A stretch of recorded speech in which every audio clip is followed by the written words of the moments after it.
আসসালামু আলাইকুম, সবাইকে স্বাগত জানাচ্ছি আমাদের হাতে থাকা সর্বশেষ আন্তর্জাতিক সংবাদে। আপনাদের সাথে আছি আমি আফনান করিম। এবার পরমাণু চুক্তি ইস্যুতে ইরানকে যুদ্ধের হুঁশিয়ারি দিল ফ্রান্স। দেশটির পররাষ্ট্রমন্ত্রী জন-নোয়েল ব্যারো বলেছেন, শিগগিরই পরমাণু চুক্তি না হলে ইরানের সাথে যুদ্ধ প্রায় অনিবার্য হয়ে উঠবে। ইরান ইস্যুতে প্রেসিডেন্ট ইমানুয়েল ম্যাক্রোর সভাপতিত্বে উচ্চ পর্যায়ের বৈঠকের পর তিনি কথা বলেন। পরমাণু ইস্যুতে ইরানের সঙ্গে উত্তেজনা চলছে যুক্তরাষ্ট্রের। দ্বিতীয় মেয়াদে ক্ষমতা গ্রহণের পর থেকেই মার্কিন প্রেসিডেন্ট ডোনাল্ড ট্রাম্প ইরানকে উদ্দেশ্য করে প্রকাশ্যে হুঁশিয়ারি দিচ্ছেন। তিনি বলছেন, ইরানকে তার পারমাণবিক অস্ত্র কর্মসূচি বাতিল করতে হবে এবং মধ্যপ্রাচ্য জুড়ে প্রক্সি সশস্ত্র গোষ্ঠীগুলোকে সমর্থন দেয়া বন্ধ করতে হবে। তা না হলে ইরানে ভয়াবহ হামলা চালানো হবে। তবে ট্রাম্পের এসব হুমকি খুব একটা পাত্তা দিচ্ছে না ইরান, বরং পাল্টা হুঁশিয়ারি দিচ্ছে। দেশটির সর্বোচ্চ নেতা আয়াতুল্লাহ আলী খামেনি বলছেন, মার্কিন হুমকির কাছে ইরান মাথা নত করবে না। ইরানে হামলা হলে তার কঠিন জবাব দেয়া হবে।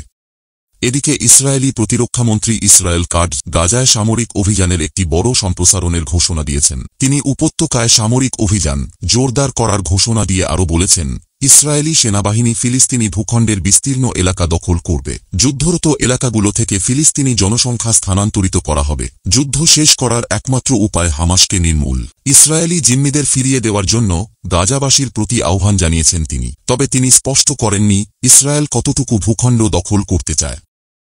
এদিকে গাজার উদ্ধারকারীরা জানিয়েছেন, দুটি বাড়িতে ইসরায়েলি হামলায় সকাল থেকে 15 জন নিহত হয়েছে। গাজার নাগরিক প্রতিরক্ষা সংস্থা জানিয়েছে, যুদ্ধবিধ্বস্ত ফিলিস্তিনি ভূখণ্ডের দুটি বাড়িতে ইসরায়েলি বিমান হামলায় শিশুসহ কমপক্ষে 15 জন নিহত হয়েছে। বেসামরিক প্রতিরক্ষা মুখপাত্র মাহমুদ বাসাল বলেছেন, দক্ষিণ গাজার মধ্য খান ইউনিসে বাস্তুচ্যুতদের আশ্রয়দানকারী একটি বাড়িতে দখলদার ইসরায়েলি সেনাবাহিনী বোমা হামলা চালালে ভোরে শিশুসহ 13 জন শহীদ হয়। মধ্য গাজার নুসাইরাত ক্যাম্পের একটি বাড়িতে ইসরায়েলি হামলায় আরও 2 জন নিহত হয়েছে। ইসরায়েল ইতিমধ্যেই গাজার অভ্যন্তরে একটি গুরুত্বপূর্ণ বাফার জোন তৈরি করেছে। যুদ্ধের আগে ছিটমহলের প্রান্তের চারপাশে বিদ্যমান একটি এলাকা সম্প্রসারণ করেছে এবং গাজার মাঝখানে তথাকথিত নেটজারিন করিডোরে একটি বৃহৎ নিরাপত্তা এলাকা যুক্ত করেছে। একই সময়ে ইসরায়েলি নেতারা বলেছেন, তারা ছিটমহল থেকে ফিলিস্তিনিদের স্বেচ্ছায় প্রস্থানের সুযোগ করে দেওয়ার পরিকল্পনা করছেন।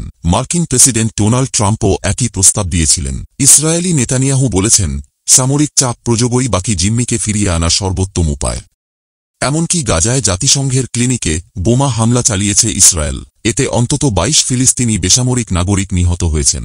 আহত অনেকের অবস্থা গুরুতর হওয়ায় নিহতের সংখ্যা বাড়তে পারে। গাজার স্থানীয় কর্তৃপক্ষ জানায়, উত্তর গাজায় জাতিসংঘের ফিলিস্তিনি শরণার্থী সংস্থা পরিচালিত একটি স্বাস্থ্য ক্লিনিকে ইসরায়েলি বিমান হামলা চালায়। কোনো ধরনের পূর্ব সতর্কতা ছাড়াই হামলাটি করা হয়। নিহতদের মধ্যে নারী, শিশু এবং বয়স্ক ব্যক্তিরাও রয়েছেন। গাজার সরকারি মিডিয়া অফিস আন্তর্জাতিক সংবাদ মাধ্যমকে ঘটনার সত্যতা নিশ্চিত করেছে। তারা এই হামলাকে সম্পূর্ণ যুদ্ধাপরাধ বলে উল্লেখ করে বিশ্ব সম্প্রদায়ের হস্তক্ষেপ কামনা করে। একটি মেডিকেল সূত্র জানিয়েছে, জাতিসংঘ পরিচালিত ক্লিনিকটিতে জাবালিয়া শহরের শত শত বাস্তুচ্যুত বেসামরিক নাগরিক আশ্রয় নিয়েছিল। নিহতদের মধ্যে 9 জন শিশু রয়েছে। ক্লিনিকটি ক্ষতিগ্রস্ত হওয়ায় আহতদেরও পর্যাপ্ত চিকিৎসা দেওয়া সম্ভব হচ্ছে না। প্রত্যক্ষদর্শীদের মতে, হামলার ফলে ভবনটিতে ভয়াবহ অগ্নিকাণ্ডের ঘটনা ঘটে। ফলে বেশ কয়েকজন নিহতের মৃতদেহ পুড়ে গেছে। ইসরায়েলি সেনাবাহিনী হামলার কথা স্বীকার করেছে এবং দাবি করেছে যে হামাস সদস্যরা ক্লিনিকের ভেতরে সন্ত্রাসী কাজ করছিল। তবে তারা কোনো প্রমাণ দিতে পারেনি।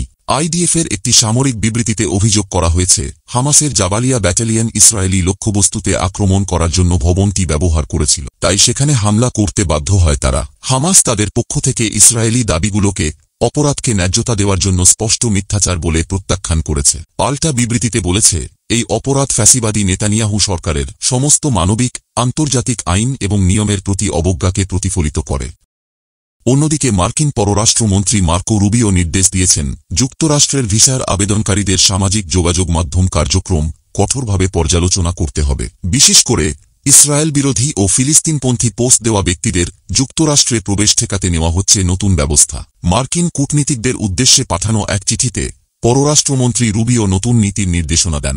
নির্দেশনার আওতায় নির্দিষ্ট শিক্ষার্থীদের ভিসার আবেদন পাঠানো হচ্ছে প্রতারণা প্রতিরোধ ইউনিটের কাছে। সেখানে আবেদনকারীদের অনলাইন কার্যক্রম খতিয়ে দেখা হবে। যদি কোনো ব্যক্তি যুক্তরাষ্ট্র বিরোধী বা ইহুদি বিরোধী মনোভাব পোষণ করে থাকেন, তাহলে তার ভিসার আবেদন বাতিল করা হবে। প্রতিবেদনে আরও বলা হয়েছে, এই নির্দেশনার মূল লক্ষ্য হচ্ছে ফিলিস্তিনপন্থী আবেদনকারীদের যুক্তরাষ্ট্রে প্রবেশ রোধ করা। এমনকি যুক্তরাষ্ট্র ও তার মিত্রদের বিরুদ্ধে বিদ্বেষমূলক মনোভাব প্রকাশ করলেও সংশ্লিষ্ট ব্যক্তির ভিসার আবেদন বাতিল করা হতে পারে। ইতোমধ্যে নতুন নীতির আওতায় ৩ শতাধিক শিক্ষার্থীর ভিসা বাতিল করা হয়েছে। মার্কিন পররাষ্ট্রমন্ত্রী এ বিষয়ে বলেন, আমরা তোমাদের যুক্তরাষ্ট্রে পড়াশোনার সুযোগ দিচ্ছি, আন্দোলনের নামে বিশৃঙ্খলা তৈরির জন্য নয়। নতুন এ নীতি ট্রাম্প প্রশাসনের বিতর্কিত ইহুদি বিদ্বেষ বিরোধী নীতির অংশ। এর ফলে বহু শিক্ষার্থীকে আটক ও দেশে ফেরত পাঠানো হচ্ছে। বিশ্লেষকদের মতে, ফিলিস্তিনের পক্ষে মতপ্রকাশের কারণে মার্কিন ভিসার পথে নতুন বাধা সৃষ্টি হতে পারে।